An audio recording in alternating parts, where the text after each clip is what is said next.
Welcome viewers once again to this NPTEL course on educational leadership. Today we will discuss about emotional intelligence and educational leadership, how emotional intelligence is going to help educational leaders in performing their jobs and in enhancing their capabilities and taking the institution to a height, to the level of high performance. So, just before going to the definition of emotional intelligence, I would like to say that emotional intelligence was very much a component inherent in social intelligence prior to its identification in 1990s. Prior to that, it was very much there in as a part of social intelligence, and even in the some of the intelligence tests like Wechsler intelligence test and Raven-Scholar progressive matrices test, etc. There are some kind of non-verbal and non-numerical kind of tests which measures this kind of non-cognitive attributes like emotional components through those IQ tests also.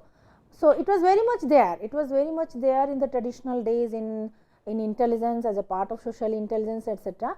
But in 90s only, it was highlighted by three authors, you can say, three prominent prominent psychologists like Mayer Salovey and Daniel Goleman. So, these three authors, they have just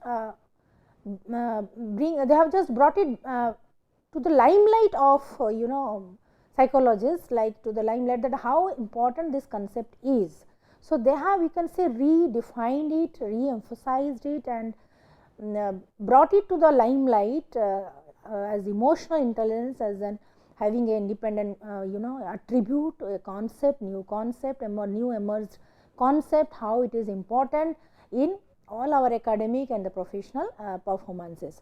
So, hence it became very prominent since 1990s onwards, but prior to that it was very much there.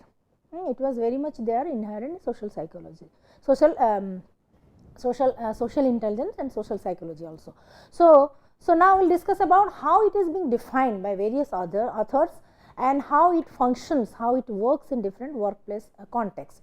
So, Mayer Salovey, he emphasized that emotional intelligence is the ability to monitor one's own and others' feelings and emotions. So, first attribute is that emotional intelligence, as the name implies, first to identify our own emotions as well as others' emotions, and to discriminate among them and to identify and to discriminate whether I am feeling a positive emotion, negative emotion, or happiness or sadness or surprise or grief or frustration, what kind of emotion actually we are experiencing. Discriminate among them and to use this information to guide one's thinking and actions. So, when we become very much clear about our own experiences, emotional experiences, the feelings, the emotions we are undergoing right now. So, it becomes easier for us to not only to articulate it very clearly, to understand it and how to justify it, to rationalize it, and how to perfectly blend it with our intellectual processing, intellectual ability, intellectual processing or the thinking processes, so that we can enhance our capacity. So, to blend it into our thinking, our cognition and action as well as the actions. So, just to understand this concept, we will go through this video which clearly explains this emotional intelligence in a very simple way.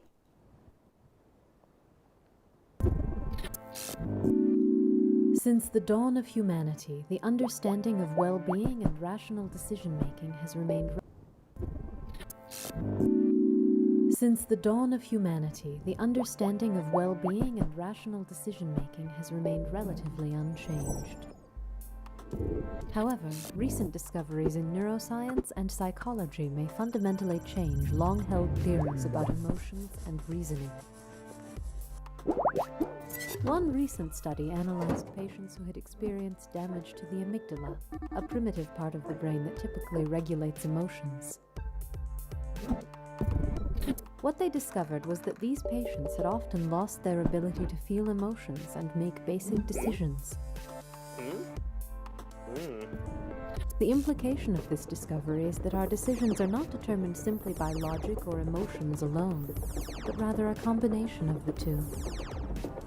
When we make a bad decision that affects our well-being, it is typically caused by an imbalance between our reasoning and our emotions. This process of understanding and facilitating emotions into rational thinking is known as emotional intelligence. Originally developed in 1990 by John Mayer, David Caruso, and Peter Salovey, the theory of emotional intelligence can be broken down into 4 simple aspects. 1. The ability to perceive emotion. For humans, cues like facial expressions and gestures can indicate complex emotions that influence our understanding of other people, such as happiness, sadness, anger, and fear. 2. Understanding emotions. Emotions convey information. For example, happiness usually indicates a desire to join with other people. Sadness indicates a desire to avoid people, and so on. Each emotion conveys its own patterns of possible messages and actions associated with those messages. 3. Using emotions to facilitate thought. In recent years, cognitive scientists have discovered that emotions prioritize our thinking. Therefore, having a good system of emotional input can help you focus on things that truly matter. 4. Managing emotions. Managing emotions involves the ability to promote certain types of behavior through emotions and using them to your advantage. For example, if you're sad, you're more likely to be reflective and analytical. If you are happy, you're more likely to be social and outgoing. These 4 aspects that make up emotional intelligence inform our decisions, help predict life outcomes, and help us understand people in order to build healthy relationships.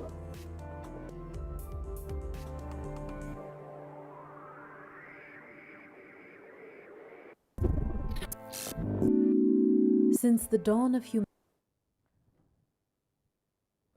So, as we can see from this video that emotional intelligence, it requires us to be aware of our own emotions as well as others. So, emotion to not only to identify, but to manage our emotions, like how to express it, how to respond to different kinds of situation. So, both in case of ourselves as well as others. Then to regulate emotion, to monitor, regulate our own emotions. Then again, how to use the emotion perfectly blend it with our cognition, so that we can enhance not only our cognitive capacity, but our performance. So, we can say that, so emotional intelligence, you can say it includes, takes into account both our intrapersonal intelligence and interpersonal intelligence. Because as you know, in order to be emotionally intelligent, we need to understand our own emotions, similarly understand others emotion. So, unless and until we understand our own emotions, own feeling, own expressions, etc., then we cannot understand others. So it takes into account both intrapersonal, that is within the individual himself what is going on, and the interpersonal, between the people, between two individuals within a group, etc., among the groups. So, both intrapersonal and interpersonal. So, here in this concept, as we have already discussed, Salovey and Mayer, they have developed a model that is called the ability model. And how do they interpret emotional intelligence? What are the required competencies? What are the personality traits, attributes? They have explained it in their ability model. Similarly, Daniel Goleman has also explained these things in his own model. So, that will go into the Daniel Goleman's model later on. Now, the ability model of Salovey and Mayer in 1990s, so he said that emotional intelligence considers emotion as sources of information which helps individual respond appropriately to the social context. Again, emotion gives us a source of information, like when we observe the emotion in case of ourselves or others, we just want to assume something, predict something, that yes, what is going on in his mind, in their thoughts, or how do they feel and what they are thinking, etc. So it acts like a source of information for prediction, making assumptions, which helps the individual to respond appropriately according to the social context or the situation. So, emotion acts as a prediction, as it gives us the source of information to gives us some clues for predicting certain kind of situation and planning our actions accordingly. Secondly, people vary in their ability to process emotional inputs and relate emotion to the cognition. So, there as because there are individual differences among us.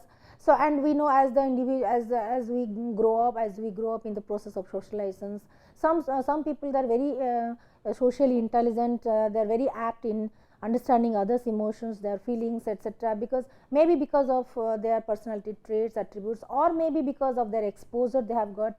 So, as a part of the socialization process, so they vary in their ability to process emotional inputs. Then whenever they see, they observe how quickly they can capture these clues and cues and process it. So, they vary in terms of their emotional inputs and relate these emotions to their cognition. Then they immediately process this information and try to understand it, try to get the meaning out of it, which are again manifested in their adaptive behaviors. So, again accordingly they plan, they respond to the situation.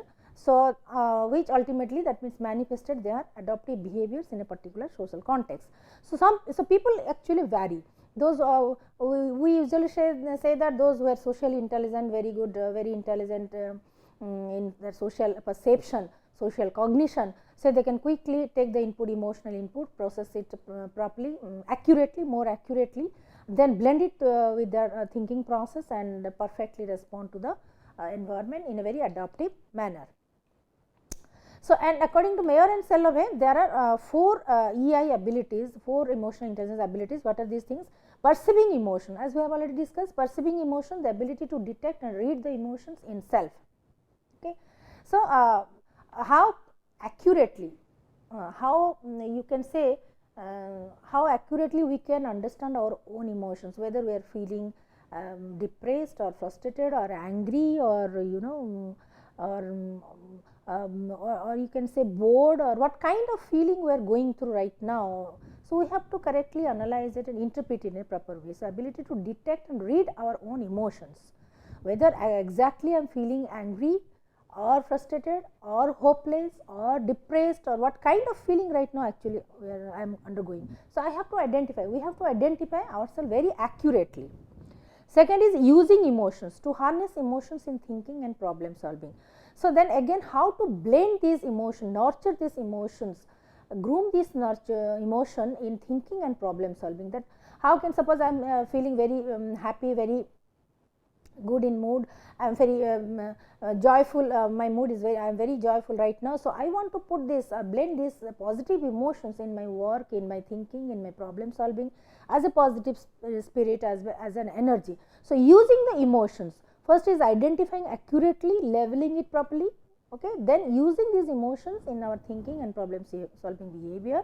Then understanding emotions, that is understanding emotion to comprehend the emotions in language, that means when we clearly articulate, clearly say that yes, my feelings, I am feeling this emotion, that emotion, the reason behind this is like, perceive the nuances and track the emotions over time. If I am happy, then if I am happy, then yes, probably I could find out this, these are some of the reasons why I am happy. Then suppose if I am unhappy, if I am very angry, then I have to find it out why I am unhappy, why I am angry, for what reason, and where the reasons are located, what are the causes. So, to perceive the nuances and track the emotions over a period of time, then I have to observe myself, monitor myself, like how long I am being angry, I am remaining very angry, I am being in the state of anger for a long period of time, whether for few hours or the days or the months, etc. So, I have to monitor also my own emotions over a period of time. Okay. Then managing emotion, to regulate emotion in self and in others. So, all these whatever abilities we are talking about, like perceiving, using, understanding emotion, we have to understand in our case, as well as it will help us in understanding others' emotions also. So, managing the emotion, to regulate the emotions in self and others. If we can regulate our own emotion perfectly, then definitely we are going to, we can skillfully understand and articulate and you manage the emotions of others or regulate the emotions in case of others. So, however, if with the lack of emotional awareness, now like for example, with the lack of emotional awareness, we would be only, suppose we are only analyzing anything from the intellectual perspective, cognitive way, etc. We are ignoring the some totally the emotional aspect, affective aspect, then we may ultimately land up in getting bored, being bored, without getting a spirit or energy of being motivated towards a particular kind of goal achievement, or the positive spirit, or the stronger or deeper motivation towards the desire to achieve, desire to succeed in life, etc. So, emotion is a very essential component. So, emotion is a very essential component. You can say it adds adds color and flavor in our experiences, which we can positively utilize it for our problem solving, for our cognitive growth, for our intellectual intellectual prosperity, success, etc., etc. So, intrapersonal aspects of EI are more than just competencies. Hence, as we have already discussed, intrapersonal and interpersonal. So, these intrapersonal aspects of EI, like knowing and understanding our own emotion, knowing our own emotion, articulating these emotion in language, explaining these, perceiving its nuances, managing the emotions and blending it with the thought, cognitive processes, thoughts and in problem solving behavior. All these interpersonal aspects are not just some of the competencies, but it's beyond that. It's, even though emotional competencies are fundamental to social intelligence, as we have already discussed, it was a very much essential component of social intelligence, which were there in the past, but which were only identified in 1990s by Mayer and Salovey, then later on by Daniel Goleman. So, these intrapersonal competencies are not just some of the competencies, but it goes beyond that. It goes beyond that. So, EI involves the ability to carry out accurate reasoning with the help of emotion also. When we perfectly blend emotion with cognition, then we also sometimes carry out more accurate reasoning, analysis of others' behavior, particular situations, the causal factors, the background, the implications, and how to solve those problems. So, it helps us in formulating strategies also. So, accurate reasoning about the emotions and the ability to use the emotional knowledge and enhance the thought. So, it helps on in different ways, not only to understanding the particular situation, context, the causal factors, the background, and the individual members, or the people who are involved in a particular this conflict situation, or emotionally toned situation, to understand their feelings, emotion, and from there to draw certain conclusion and accordingly formulate certain action plans, etc., to implement it, to deal with the situation. So, it helps it helps us in making accurate reasoning about the particular kind of behavior, particular kind of causal factors in a particular social context, and how to solve it, how to resolve the conflicts and other issues.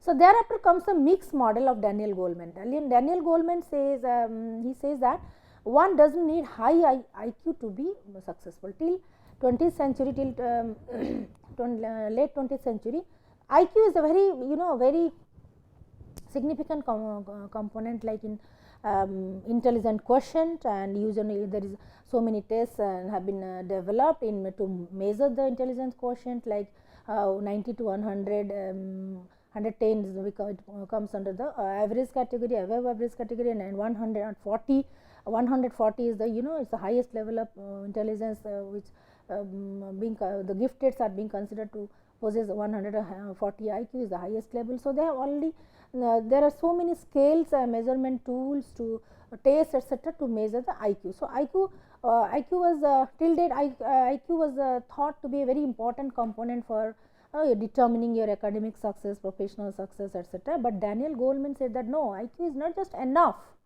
So, one does not need very high IQ, that one, in order to be successful in life, one does not need to have a 120 above IQ or very high IQ. It is not required. Goleman defines EI as a capacity for recognizing our own and others' feelings. Okay. So, EI is equally important, even equally important to bring success in our life, and IQ is not just sufficient. And for being successful in life, we do not need only IQ or a very high IQ. Rather, if you can perfectly blend IQ with emotional intelligence, EQ, then a person can achieve success. So, he defines EI as the capacity for recognizing our own and others' feelings. The same thing, how to understand our own feelings, so that we can also understand others' feelings. for motivating ourselves, then we can motivate ourselves. Now, I need to do this thing, I have to put more effort, or I have to make these action plans, this, and hypothesize it, I have to collect the resources. So, we can plan accordingly to motivate ourselves, for motivating ourselves, and for managing our own emotions. Similarly, I have to like how to reduce the negative emotion, how to rationalize our emotions, how to justify our emotional experiences, and again how to convert it, transform it into the positive emotion, so that we can motivate ourselves, we can motivate others. So, both within ourselves and in our relationship. So, we can motivate ourselves as well as others for goal achievement, bringing success in life. So, it also helps us immensely in maintaining our interpersonal relationship. So, our relationship management is also being done by emotional intelligence. And high EI can make a difference between business and the public success and failure, grouping the competencies into 5 domains. So, Daniel Goleman says that it is not only IQ, or it is not required to have an high IQ, rather average or above average IQ with the normal, with the normal or optimum level of EI, emotional intelligence. So, which can bring difference public success, and it determines to a large extent the public success and failure, business success and failures, and accordingly has tried to group the competencies into 5 domains. So, what are these domains? Self awareness, as we have already discussed, self awareness, how the emotions affect our purpose. First, when we identify our emotions, like I am feeling bad or good, or anger or hopeless, or sad, or pain, etc., what kind of, then we have to, not only when we identify it, we also evaluate it, how these emotions affect my performance, how these emotions are affecting my performance. So, how the emotions affect my performance, that is the self awareness we need to develop. Second is the self regulation. Self regulation, that is the controlling the temper and stress. Self regulation means that we should not, that means we should not come under the power of emotion, so that it will overpower us. So, we have to control, monitor, control our own emotions. Even if we are very angry, even if we are very sad, we have to control, take into control these emotions, that means heightened emotions, control it, regulate it and express it. We need to express it, but as per the requirement, as accurately, appropriately as per the situation demands. Not that we will outburst it, or we will just throw the temper tantrum at in any situation. That is not the EI symptoms. So, self regulation, controlling the emotion and the stress. Then next comes your motivation. Motivation is that, again, it is a capability, it is an EI ability, motivating, that enjoying the challenge and seeking the achievement. Because suppose whenever we face any kind of challenge, any kind of impediment, any kind of problem in our goal achievement process. So, if we take it as a positive challenge, if we take it as a chance to prove ourselves, if we take it as a opportunity to enhance our abilities and talents and capabilities, so we will definitely enjoy that change. So, that challenge. So, it will self motivate it will strengthen our self esteem, self efficacy, our capacity, and in that process we will enjoy these kind of challenges, and we will move forward, go ahead with the goal achievement behavior. So, enjoying the challenge and seeking the achievement. So, the more and more the challenge we face, and when we take it as an opportunity to prove ourselves, to learn new things, to experience the new learning situations, etc., then it definitely it will bring us it will take us towards achievement and success. Then empathy. So, empathy, again empathy is another attribute, significant attribute, component of emotional intelligence. Empathy is the ability to understand the skills and the ability to deal with others' emotions. So, later on we will discuss about empathy and sympathy and different emotional regulations, etc., but empathy is that, yes, I can understand what kind of feelings the others they are undergoing right now, they are feeling right now. I can understand it, and I can skillfully deal with this situation by responding to them or reacting to the situation in a very appropriate way. It is a very desirable way, so that nobody would be hurt, or so my interpersonal relations are well maintained. So, to deal with others' emotions, like if others are in you know, for example, you take the example of any kind of disasters happen, disaster victims are there, how to deal with the disaster victims, because they are in a very perturbed stage, very disturbed stage, their emotions are in the heightened, you know, they are in utter you know, hopelessness, utter frustration, utter shock, and how to deal with their emotion. I have to be very patient, very careful, very intelligent in understanding their emotion, to handle them properly, to offer them the solutions, to rehabilitate them. So here we need the empathy. Here we need the empathy. So empathy helps us a lot in dealing with this kind of, you know, drastic situation, traumatic situation, disaster situations, etc. Then the social skill, another is the social skill, influencing skill to deal with others' emotions. Now we are talking about, like, we have to manage our emotions, we have to manage others' emotion, we have to regulate our own emotion, we have to regulate others' emotions.